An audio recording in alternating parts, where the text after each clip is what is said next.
मैं स्वागत करना चाहता हूं प्रोफेसर स्वरण सिंह का, चेयरमैन है सेंटर फॉर इंटरनेशनल पॉलिटिक्स के। प्रोफेसर सिंह, मैं सबसे पहले आपसे ये पूछना चाहता हूं, सबसे बड़ा और सबसे अहम सवाल, अमेरिका पे आप कितना भरोसा करें? हम तो जानते ही हैं कि इस ऑकस संधि के चलते फ्रांस बेहद नाराज है। अमेरिका की जो पॉलिसी रही है अफगानिस्तान में कि वो एकदम से उठ के चल दिए, उसके बाद जो तालिबान का टेक ओवर हुआ, उससे सबसे ज्यादा तकलीफ अगर किसी को तत्काल प्रभाव से हो सकती है वो है भारत। तो बहुत रिलायबल नहीं रहा है अमेरिका अपनी रणनीति, ऐसे में भरोसा कितना करें उन पर?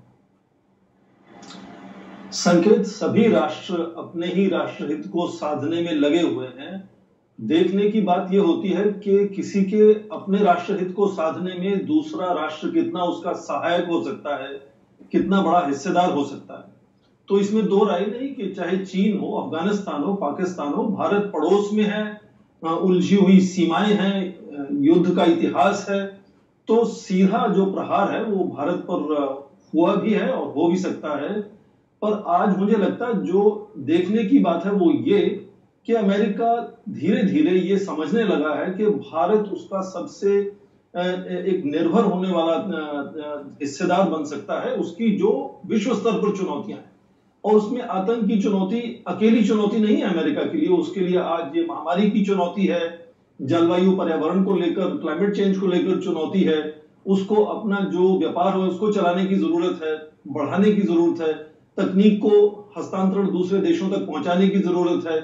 तो सभी जरूरतों को मिलाकर जब देखते हैं तो भारत एक बहुत अच्छा उसका पार्टनर बनने के नजरिए से उसका जो आकर्षण है भारत का अमेरिका के लिए वो बढ़ता हुआ नजर आता है। हाँ, भारत को अपनी सुरक्षा जाहिर है खुद करनी पड़ेगी और यदि ये अमेरिका के राष्ट्रहित में नहीं होगा तो वो हमारी सहायता नहीं करेगा।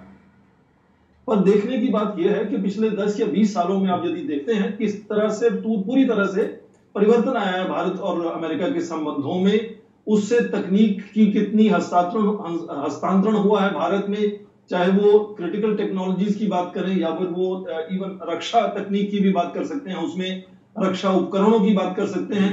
तो ये तालमेल जो बना है भारत उससे सक्षम होता है। फिर और आगे नजदीकी से देखें तो इंटेलिजेंस शेयरिंग की हम बात कर सकते हैं। अभी हाल ही में जो चीन के साथ सीमा पर तनाव बना था उसमें किस तरह से भारत और अमेरिका का तालमेल हुआ ये सबको मालूम है। तो जाहिर है कि तालमेल में भारत को फायदा होता नजर आता है और अमेरिका को भी भारत से जुड़ने से अपना फायदा नजर आता है। मुझे लगता है ये साफ है दोनों तरफ से। इसीलिए आप देखें कि प्रधानमंत्री ने आज ये ऑकस की जो आप संकेत बात कर रहे हैं जिस पर काफी प्रश्न चिन्ह लगे हुए नजर आ रहे थे, उसको लेकर उन्होंने बधाई दी है कि ये एक नई शुरुआत हुई है।